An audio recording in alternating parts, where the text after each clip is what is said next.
Hey, shalom vriend, ons is soos jy in 'n proses om meer en meer te leer, nie vir kopkennis nie, maar om in gehoorsaamheid en liefde ons liefdevolle Vader en sy Seun en sy koninkryk te dien.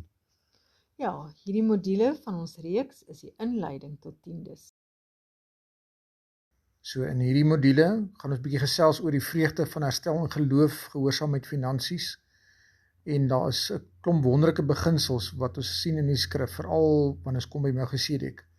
Maar ek wil jou herinner aan die bou van die tabernakel, na die betalje van die goue kalf en die herstel van die mense, Moses se intersessie, en dan is hulle harte gewillig om by mekaar te bring en saam te werk en saam te bou en saam by te dra, en mens sien die vrymoedigheid tot so mate dat die vrymoedigheid gestop moes word, gesê het is genoeg, ons het nie nog nodig nie.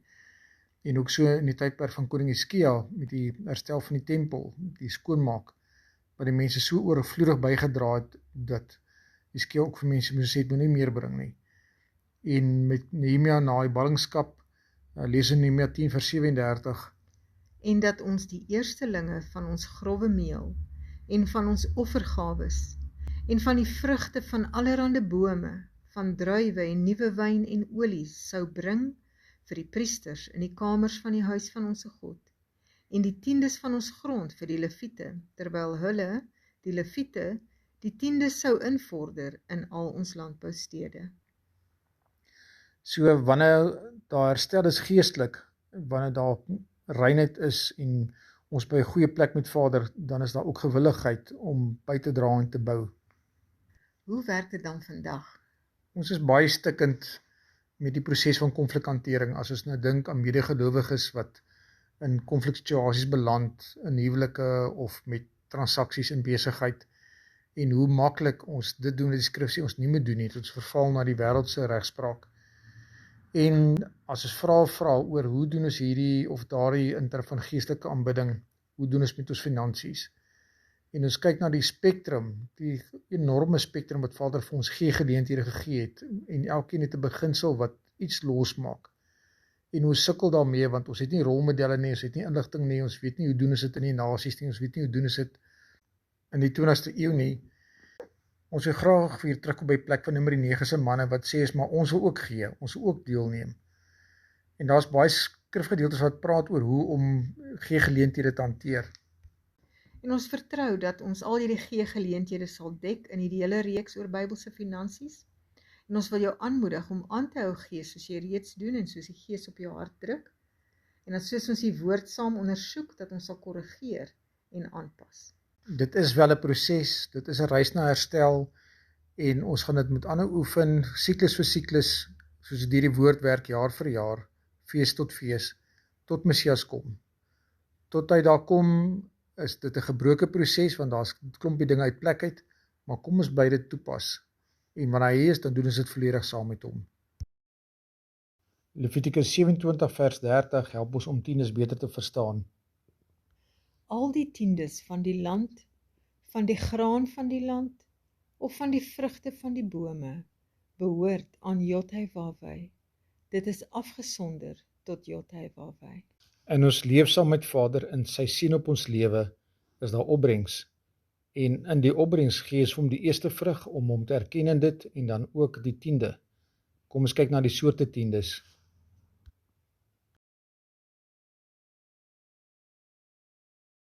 In hierdie sessie gaan ons kyk na die tiende wat Abraham aan Melchisedek gegee het. En dan die volgende sessie gaan ons praat oor die tiende aan die leviete, hulle tiende aan die priesters, die feestiende, die derdejaar tiendes vir die behoeftiges, en dan die belasting wat later bygekom het vir die konings. Kom ons gesels nou 'n bietjie oor Genesis 14 en die tiende wat Abraham aan Melchisedek gegee het. So eers 'n bietjie agtergrond. Kedorlaomer, een van 4 konings van Mesopotamië, is op 'n oorlogspad. En hulle maak buit so ver hulle gaan. Hulle gaan ook deur die land van Kanaan en voer 5 konings se mense en besittings weg, insluitend die koning van Sodom se en Lot, die neefie van Abraham. As gevolg van Lot se ontvoering sit Abraham en sy knegte en sy kamerade van Kiriat Arba die spul agterna, van die suide tot anderkant Damaskus in die noorde.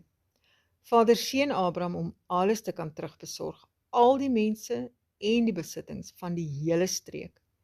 Die koning van Sodom ontmoet hom, asook hierdie misteriese wese Melkisedek, die koning van Salem, kom hom tegemoet in die omgewing van Jerusalem. Wow, hierdie is so 'n ryk stuk. Dis maar 'n paar versies, maar daar is so baie wat gebeur. Een van die goed wat gebeur is die welvaartoordrag van Kanaan, van al die nasies in Kanaan na Kedorlaomer toe. In ander woorde, dit behoort nie meer aan Kanaan nie. Die ouens van Mesopotamië het dit by hulle weggevat en hulle is uit Israel uit. Abraham jaag hulle agterna en hy kry al daai welvaart weer terug. Maar natuurlik dan behoort dit nou aan Abraham, dis sy oorlogsbyt.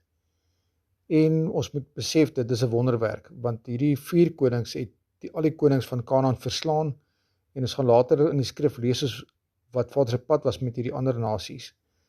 Maar dit bly 'n wonderwerk dat Abraham en sy knegte en sy 3 vriende van Kiriat Arba hierdie bietjie teen baie verslaan hierdie 4 konings van die Mesopotamië.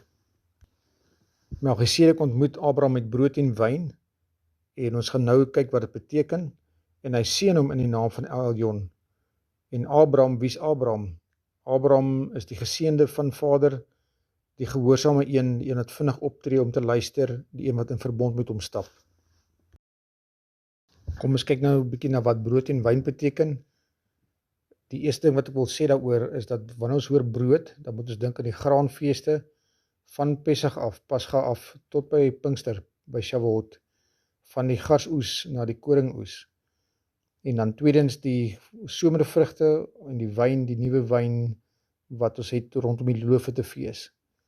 En die verlossingsplan is opgevat in hierdie feeste, en dit word so baie gebruik in die skrif om die hele jaar die oeste, die landbou, die lewenswêreld aan te dui.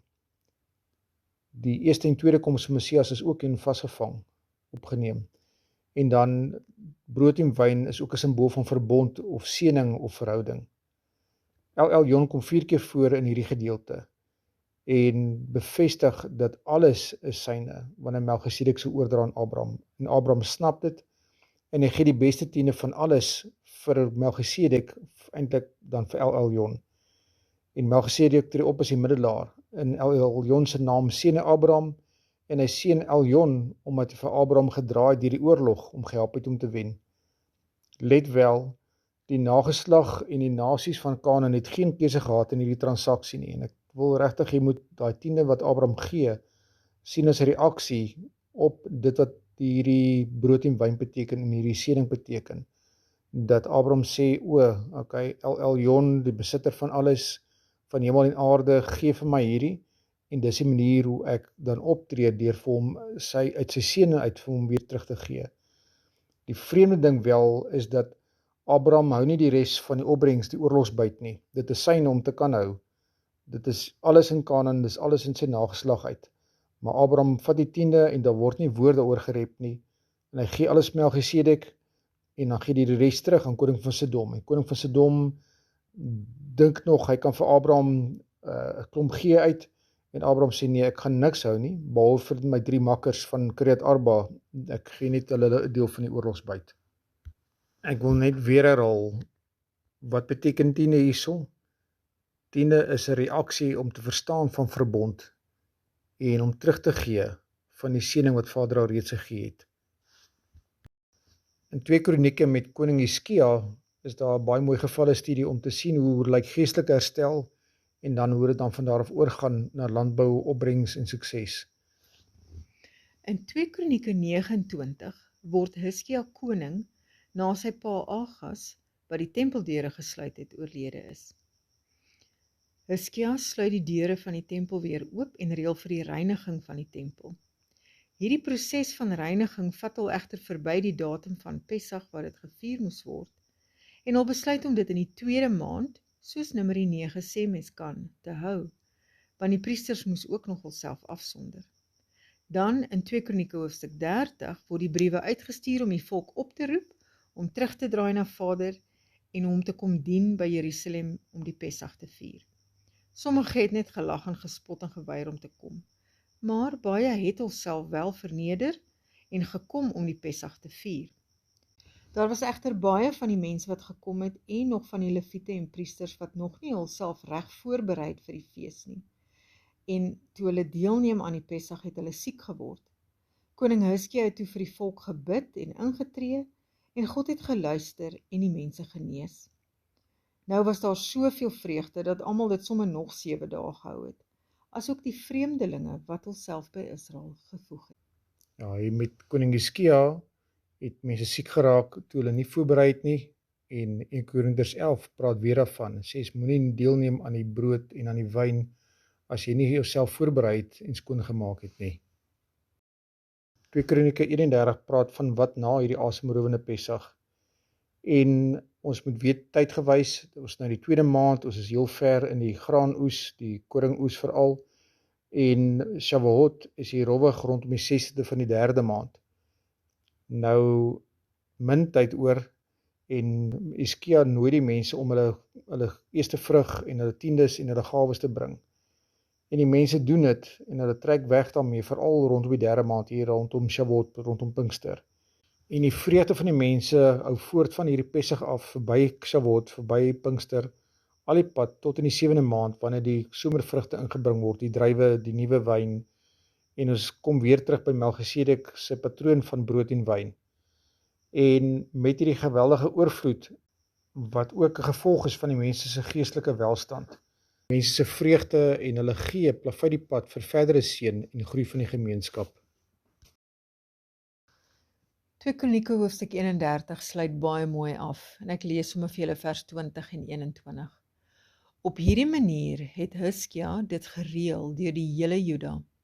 Hy het gedoen wat goed, reg en eerbaar was voor Jotawah sy God. Elke taak wat hy aangepak het in verband met die diens in die huis van God en in verband met die wette en gebooie, was daarop gerig om sy God se wil te soek. Met sy hele hart het hy dit gedoen en hy was suksesvol. So in hierdie video het ons gesien oor tiende en wat dit beteken as 'n reaksie op Vader se genade en sy liefde se omgee, en hoe 'n gemeenskap draai wanneer daar bekering is en dan ook materiële bekering is. In ons volgende sessie oor tiendes gaan ons meer in diepte gesels oor die verskillende tiendes. Wat gebeur prakties en geestelik wanneer ons dit doen en wat gebeur as ons dit nie doen nie? Ons gaan ook deel oor hoe ons gee en hoe ons gegroei het. Ons sien baie uit om die volgende sessie met jou te deel.